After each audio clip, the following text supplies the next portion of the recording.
ഇതിൽ യാത്ര ചെയ്യുന്ന ആളുകൾക്ക് വളരെ അപകടം പിടിച്ച ഒരു റോഡായി ഇന്ന് മാറിയിരിക്കുകയാണ്. ഇതിൻ്റെ സൈഡിലെ സംരക്ഷണ ഭിത്തിയെല്ലാം തകർന്ന് ഇതിലൂടെ യാത്ര ചെയ്യുന്ന ആളുകളെല്ലാം വളരെ ഭീതിയിലൂടെയാണ് ഇന്ന് യാത്ര ചെയ്യുന്നത്.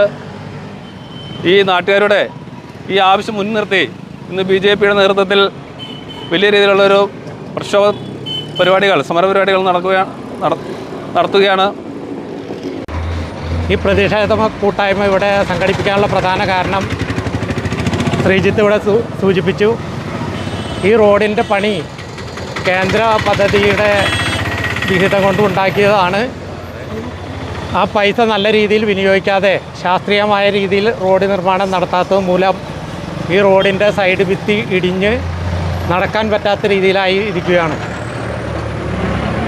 ഈ അവസരത്തിൽ ഇവിടെ ഇങ്ങനെ ഒരു പ്രതിഷേധ കൂട്ടായ്മ സംഘടിപ്പിക്കാൻ തുറവൂർ പഞ്ചായത്ത് കമ്മിറ്റി നിർബന്ധിതമായിരിക്കുകയാണ്. ഈ ജനങ്ങളുടെ ക്ഷേമത്തിനും അവരുടെ അടിസ്ഥാന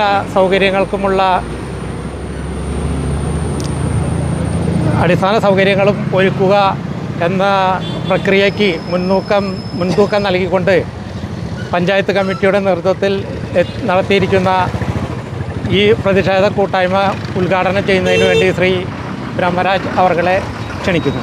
സർക്കാർ മലയാറ്റൂർ തീർത്ഥാടകർക്ക് സുഗമമായി യാത്ര ചെയ്യുവാനും അവർക്ക് മലയാറ്റൂർ പള്ളിയിൽ എത്തിച്ചേരുവാനുമുള്ള സൗകര്യത്തിന് വേണ്ടിയിട്ടാണ് 15 കോടി രൂപ മുടക്കി ഈ റോഡും ഈ റോഡിലെ വെള്ളക്കെട്ട് ഒഴിവാക്കാനുള്ള കാന ഉൾപ്പെടെ പണിയുന്നതിന് വേണ്ടിയിട്ടാണ് കേന്ദ്ര സർക്കാർ 15 കോടി രൂപ ഈ അങ്കമാലി മലയാറ്റൂർ റോഡിന് വേണ്ടി അനുവദിച്ചത്. പക്ഷേ ഇത് പണിത് ഒരു വർഷം കഴിഞ്ഞതേ ഉള്ളൂ. നമുക്കറിയാം ഇതിൻ്റെ സൈഡ് മുഴുവൻ ഇടിഞ്ഞ് കാനയിലേക്ക് ഇപ്പോൾ ഈ റോഡ് തള്ളിപ്പോകുന്നൊരവസ്ഥയിലേക്ക് എത്തിച്ചേർന്നിരിക്കുകയാണ്. ഈ മലയാറ്റൂർ തീർത്ഥാടകരെ മാത്രം ഉദ്ദേശിച്ച് ഈ 15 കോടി രൂപ മുടക്കിയപ്പോൾ ഇതിവിടെ മാത്രമല്ല, നമുക്കറിയാം കേരളത്തിലെമ്പാടും കേന്ദ്ര സർക്കാർ കൊടുക്കുന്ന കോടിക്കണക്കിന് രൂപ പല സ്ഥലത്തും വകമാറ്റി ചിലവാക്കുകയും പല സ്ഥലത്തും പദ്ധതിയിൽ അഴിമതി കാണിച്ച് കോൺട്രാക്ടർമാരെ സംരക്ഷിക്കുവാനും കേന്ദ്ര സർക്കാരിൻ്റെ പണം വകമാറ്റി ചിലവഴിച്ചുകൊണ്ടാണ് എല്ലാ മേഖലകളിലും നമുക്കറിയാം. ഇന്നലെ കേന്ദ്ര കൃഷിമന്ത്രി കുമ്മനം രാജശേഖരനോടും മറ്റ് BJP നേതാക്കന്മാരോടും പറഞ്ഞത് കഴിഞ്ഞ 11 വർഷത്തിനുള്ളിൽ 10,400 കോടി രൂപയാണ് കൃഷി ആവശ്യത്തിന് വേണ്ടിയിട്ട് കേരളത്തിലേക്ക് കൊടുത്തത്. അത്താണിയിലുള്ള കാംകോ നവീകരിക്കാൻ വേണ്ടി 5 കോടി രൂപയാണ് കേന്ദ്ര സർക്കാർ കൃഷി ആവശ്യത്തിനുള്ള ടില്ലർ ഉപയോഗിക്കുന്നതിന് വേണ്ടി. നെൽകർഷകരുടെ നെല്ലെടുത്തിന് പൈസ കൊടുക്കാൻ വേണ്ടി പണം കൊടുത്തു. ഈ പണം മുഴുവൻ വകമാറ്റി ചിലവാക്കി. കേരളത്തിലെ നെൽകർഷകർക്ക് ഇപ്പോഴും സർക്കാർ കോടിക്കണക്കിന് രൂപ കൊടുക്കാൻ 3 കൊല്ലം കഴിഞ്ഞു. റോഡിന് പൈസ കൊടുത്താൽ അത് റോഡിന് അനുവദിക്കില്ല. പുഴയോരം തട്ടാണ് പൈസ കൊടുത്താൽ അതിനെ അനുവദിക്കില്ല. എല്ലാ തുകയും ഇപ്പോൾ നമുക്ക് അറിയാൻ സാധിക്കും. വിവരാവകാശം കൊടുത്തു കഴിഞ്ഞാൽ പല തുകയും വകമാറ്റി ചെലവഴിച്ചുകൊണ്ട് പദ്ധതികൾ പൂർത്തീകരിക്കാതെ, നിങ്ങൾക്കറിയാം ഓരോ കളക്ട്രേറ്റ് വഴിയുമുള്ള പദ്ധതികളുടെ വീതം നിങ്ങൾ കണ്ടു. 60%, 65% പദ്ധതിയൊക്കെയാണ് ഈ കഴിഞ്ഞ മാർച്ച് വരെ ചെയ്തിട്ടുള്ളൂ. ലാപ്സായ പദ്ധതികൾ ഒരുപാട്. അങ്ങനെ സർക്കാർ കൊടുക്കുന്ന പണം കേരളം വഴി അത് കളക്ട്രേറ്റിൽ എത്തിക്കഴിയുമ്പോൾ പല പദ്ധതികളും പൂർത്തീകരിക്കുവാനോ പല പദ്ധതികളും ലാപ്സാക്കിക്കൊണ്ട് സാധാരണക്കാരെ ഉപയോഗപ്പെടുത്താതെ ഒരു കാലഘട്ടം മുന്നോട്ട് പോവുകയാണ്. ഇന്ന് നരേന്ദ്രമോദി സർക്കാർ കേന്ദ്ര സർക്കാർ കൊടുത്ത 2000 രൂപ നേരിട്ട് കർഷകരുടെ അക്കൗണ്ടിൽ വന്നൊരു ദിവസമാണ്. ഇടനിലക്കാരില്ലാതെ, ചോർച്ചയില്ലാതെ, കമ്മീഷനില്ലാതെ കേന്ദ്ര സർക്കാർ കൃഷിക്കാർക്ക് കൊടുക്കുന്ന 2000 നമുക്കറിയാം. ഒരു വർഷം 6000 രൂപ കൃത്യമായിട്ട് വരികയാണ്. സാധാരണ സർക്കാർ കാശ് ജനങ്ങളിലെത്തുമ്പോൾ നമുക്കറിയാം ഐസ് കട്ട കൈമാറുന്ന മാതിരിയായി ഒരു കാലമുണ്ടായിരുന്നു. പണം അനുവദിച്ച് അങ്ങനെ കളക്ട്രേറ്റും കഴിഞ്ഞ് വില്ലേജും കഴിഞ്ഞ് ഗ്രാമസേവകനും കൊണ്ട് വീട്ടിലെത്തിക്കുമ്പോൾ 2000 രൂപ അനുവദിച്ചാൽ 600 രൂപ ഗുണഭോക്താവിന് കിട്ടുന്നൊരു കാലമുണ്ടായിരുന്നു.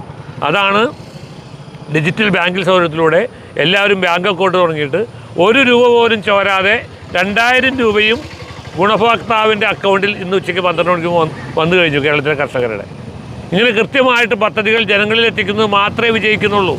കേരള സർക്കാരിന് ഏതെങ്കിലും പദ്ധതിയിൽപ്പെടുത്തി എത്ര കോടി രൂപ കൊടുത്തോ ആ രൂപ കൃത്യമായി വിനിയോഗിക്കാതെയും ഇതുപോലെ അഴിമതി കാണിച്ച് പണി പൂർത്തിയാവുന്ന പദ്ധതികൾ 1-2 കൊല്ലത്തിനുള്ളിൽ ജനങ്ങൾക്ക് ഉപയോഗിക്കാൻ പറ്റാതിരിക്കുന്നൊരു സാഹചര്യത്തിലേക്കാണ് കേരളം പോയിക്കൊണ്ടിരിക്കുന്നത്.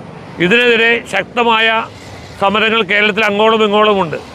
ഇതിനുവേണ്ടി ഈ സമരം സംഘടിപ്പിച്ച ഈ തൊറൂർ പഞ്ചായത്തിലെ BJPയുടെ മുഴുവൻ സമരഭടന്മാരെയും ജില്ലാ കമ്മിറ്റിയുടെ പേരിൽ അഭിവാദ്യം ചെയ്തുകൊണ്ട് ഈ പ്രതിഷേധ പരിപാടി ഉദ്ഘാടനം ചെയ്തതായി പ്രഖ്യാപിക്കുന്നു. നന്ദി, നമസ്കാരം. മഞ്ഞപ്ര മലയാറ്റ് റോഡിൻ്റെ പണി പൂർത്തിയായിട്ട് 15 കോടിയോളം രൂപ കേന്ദ്ര സർക്കാർ ഫണ്ടിൽ നിന്നും ചെലവഴിച്ച് നടത്തിയ ഈ റോഡിൻ്റെ നിർമ്മാണം ഇന്ന് 1 വർഷം തികയുമ്പോൾ സൈഡ് ഇടിഞ്ഞ് യാത്രക്കാർക്ക് യാത്ര ചെയ്യാൻ പറ്റാത്ത ഒരു അവസ്ഥയിൽ ആയിരിക്കുന്നു. ഒരു വണ്ടി വന്നാൽ ഇനി സൈഡിലേക്ക് ഒതുങ്ങി നിൽക്കാൻ പോലും സാധിക്കാത്ത അവസ്ഥയാണ് ഇന്നിവിടെ ഉള്ളത്. ഇതിനെതിരെ നിരവധി തവണ അധികാരികളുമായിട്ട് BJPയുടെ പ്രവർത്തകർ സംസാരിച്ചു എങ്കിലും ഇതുവരേക്കും ഇതിനൊരു പരിഹാരം ഉണ്ടായിട്ടില്ല.